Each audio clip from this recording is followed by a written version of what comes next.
பெரியோர்களே, தாய்மார்களே,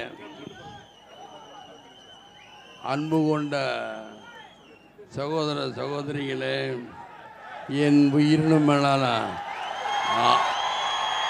அன்பு தமிழர்கள், உங்கள் அனைவருக்கும் நன்றி கலந்த வணக்கம் தெரிவித்துக் கொள்கிறேன். வந்து எல்லாரும் ஏன்னா நான் பேசணும் விரும்புறீங்கல்ல, நான் பேசுவேன்.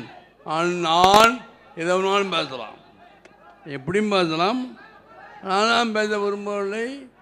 ஏனென்றாலும் எனக்கு பதிலாக என் படையை பேசிவிட்டது நிறையா விஷயங்கள். வந்தவர்கள் எல்லாரும் பேசுகிறாங்க, அதை கேட்கறதுக்கு தான் நானும் வந்திருக்கிறேன் என்று சொல்லிக் கொள்கிறேன். வந்த எல்லாருக்கும் நன்றி நன்றி நன்றி நன்றி. களத்துறை வாழ வைப்பேன் வாழ வைப்பேன் வாழ வைப்பேன் என்று சொல்லிக்கொண்டு எல்லோருக்கும் என்ன நன்றி. என்னை களத்திலிருந்து தான் இன்றைக்கி வந்திருக்கேன். நான்